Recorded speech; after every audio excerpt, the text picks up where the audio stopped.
Hey you guys, it's Trisha. Welcome back to my channel.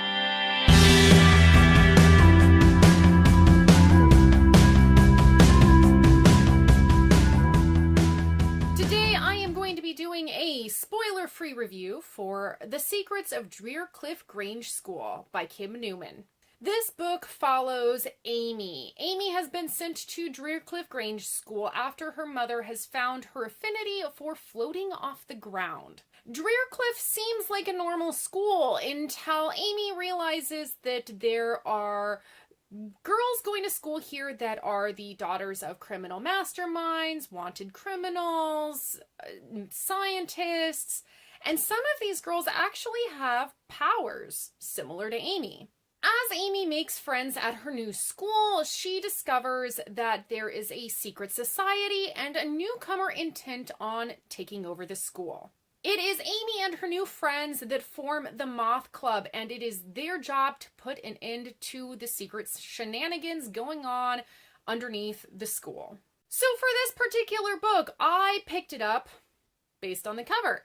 As you can see, there is a spooky mansion and a girl floating in, let's see if I can get that, a girl floating in the air. And it's tagged, Strange Happenings in a School for Unusual Girls. And with this particular book, I thought that I was going to be getting something similar to one of my all-time favorite books, A Great and Terrible Beauty by Libba Bray. That one is a historical fantasy, it's paranormal, it has mystery, it takes place in a boarding school, and it features women as the main characters, and I thought that I'd be getting something similar to that. I didn't. The best thing that I can use to describe this is Nancy Drew meets Miss Peregrine's School for Unusual Children, set in the plot of a 3rd grade chapter book. But let's get into the actual review. I do have thoughts on each component of this book. First, the world building. The author was trying to do too much in this book. They were trying too hard with way too much. At most times throughout the book, it felt like the author was screaming, "Look at me, look at all this research I did, look how much thought and detail I have put into small, insignificant things." Okay, but really, this cover makes you think it's gonna be kind of spooky. No, it wasn't spooky at all.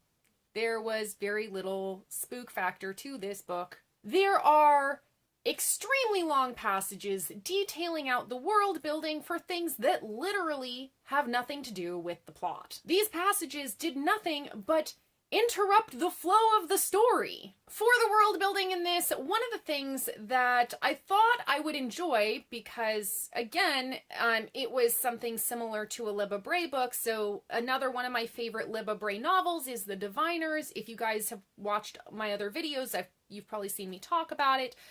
In The Diviners, Libba Bray uses slang because it takes place in 1920s New York. Kim Newman tried to use slang, and it was so pretentious. There was way too much of it. I had to reread entire passages just to figure out what was going on. By the end of the book, it felt like they weren't using slang at all when the author tried so hard to convince you that they could use it properly from the beginning of the book. The slang pulled me out of the storyline, and its inconsistency just made it a completely worthless point in the book and should have been left out entirely. For the characters, there are 300 students at this school and 13 staff members, and every single one of them has a name and a backstory. We literally meet every single character in the book and learn about them in a short period of time. Not only are we introduced to all 300 girls at the school, but we're expected to remember them. And remember their given names. And their nicknames. And then their nicknames change. So who are we following?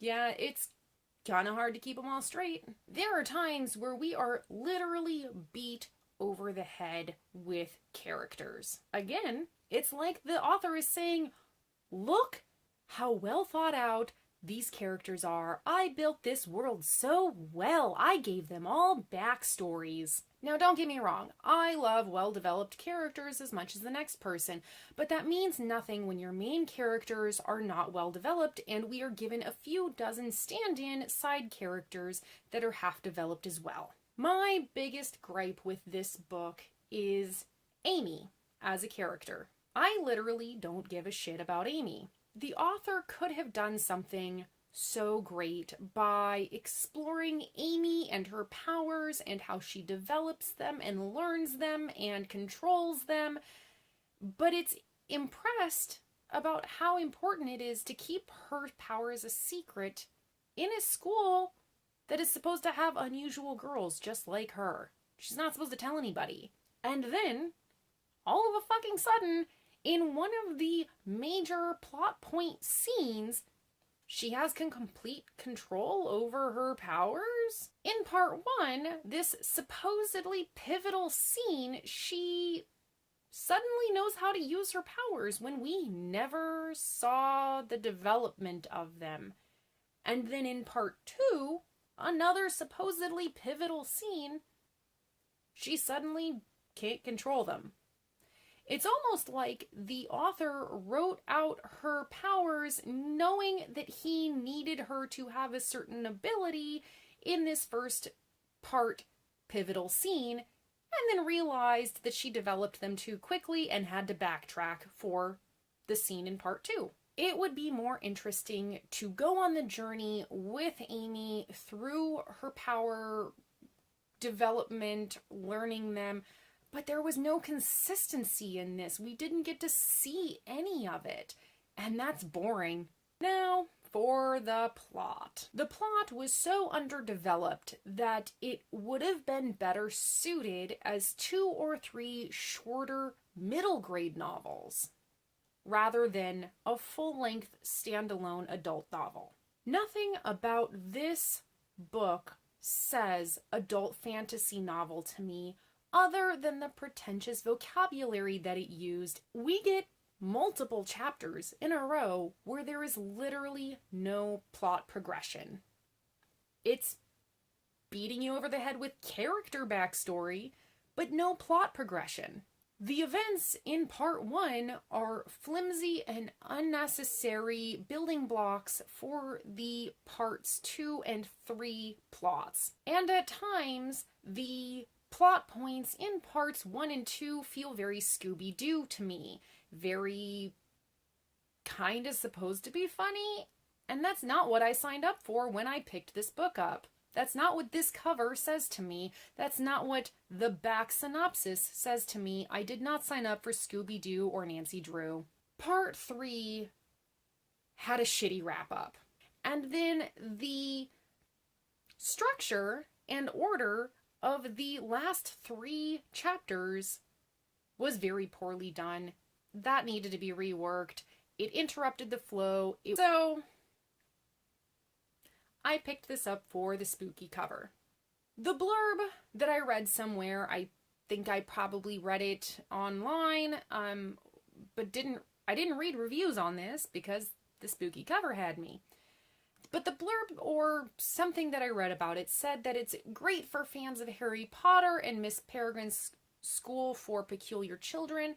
And while I have no desire to read the latter, I thought that this one would be more up my alley because it was in the adult sci-fi section.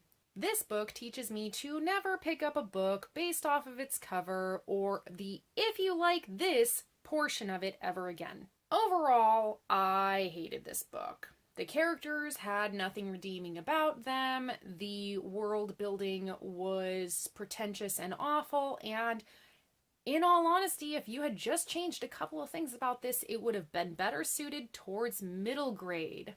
I gave this 1 out of 5 stars. Obviously, I'm sure you were expecting that by this point.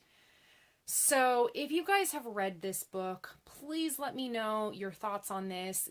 When I looked it up on Goodreads, there are not very many reviews on it, and some people said it was really amazing, and others said that they DNF'd it. I would have DNF'd it if I didn't want to give it a really honest review. I was also really surprised that I disliked this so much because one of my coworkers has read books by this author and she said she enjoyed them. And this was not an enjoyable read. This book, I started this book in August. It took me from August to November 12th to finish this book because it was so bad. So if you have read this book, let me know in the comments down below what you thought of it. Alright you guys, if you enjoyed this review and this video, be sure to click the like and subscribe buttons down below so that you can get a notification next time my next video goes up. Alright you guys, I'll see you in my next video. Bye!